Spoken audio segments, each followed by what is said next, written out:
Hello and good evening. I'm Steve Eager. First on Fox 4 News at 5:30 tonight. An experimental drug is being used right now to treat Dallas Ebola patient Thomas Duncan. He is in critical condition at Texas Health Presbyterian Hospital.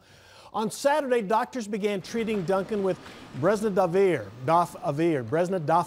an experimental drug being tested against dangerous viruses like smallpox. At this point, there's no evidence of whether it works on Ebola, but doctors hope it does, and that's why they're using it here. The state health commissioner says following the plan for fighting infectious diseases outbreaks seems to be working. We have tried and true processes, protocols to stop the spread of infectious diseases. That's what public health does all the time for different types of infectious diseases, and we're using those tried and true processes and protocols. And again, for every information that we have right now, that seems to be working. 100% of people that we've evaluated, 100% that do not have fever. So 48 people who had some sort of contact with Duncan are being tested twice a day for fevers. 10 of them are considered high risk, but again, none of them have symptoms at this point. A Northeast Dallas apartment complex is now empty after apartment unit is now empty after cleaning crews worked through the weekend and around the clock to try to rid it of Ebola. Everything's been taken out of that apartment and it will be destroyed. Fox 4's Melissa Cutler spent the day at the Ivy apartment complex today. Melissa. Well, Steve, the one thing they can't get rid of, that being all the people that live in this apartment complex, is the stigma that now has attached itself to the residents of this apartment complex. Specifically, the people who will tell others that they live here, they're having trouble finding a job, they're having trouble going to the store, getting a tutor to come to their home in order to teach their children. But that may change now that the apartment in question has been cleaned.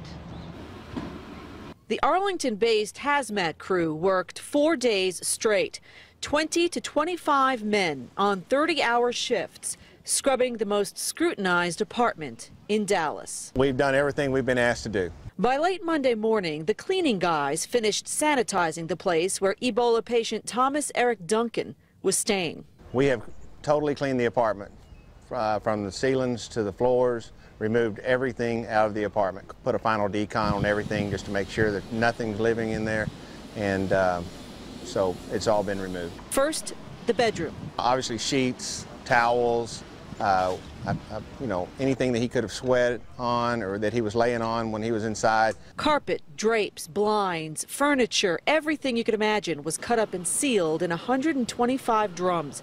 Nothing was left except cabinets and sheetrock.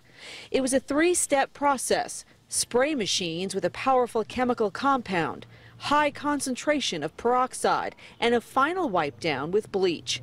The company says it followed federal guidelines in an abundance of caution.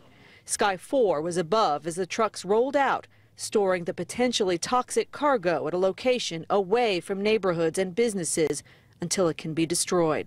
Yo no tengo miedo. In an apartment complex where 8 languages are spoken, the concern among residents is easy to translate. Children peeked from curtains just a few feet away from the hot zone. Residents not told what was happening around them relied on faith instead. I'm not worried because I'm trusting my God. That is why my God protected me. Now, the company says they have dealt with biohazards before, granted nothing like Ebola. However, they said they didn't change their strategy, Steve. They simply went above and beyond, like with the hazmat suits, taking extra precautions, consulting with the CDC and the county, getting everyone's opinion, working together to just make sure that this place was clean. But they said they have done biohazards before. They just went above and beyond in this particular case. Back to you. Understandable, and the apartment probably needs to be fixed up a little bit, repainted and stuff. I know the depth of that cleaning was very deep. Is there a timetable? Are they going to try to get it ready for somebody else to move into? Are they going to let it sit for a while? Do they have a plan on that? Well, the cleaning company says that they stand by their work. They say that it is clean. But as far as renting out that apartment and moving forward, they said that that's really a question for the CDC to sign off on, the county, and I'm sure the apartment complex itself. All right, Melissa Cutler at the Ivy Apartments. Thank you.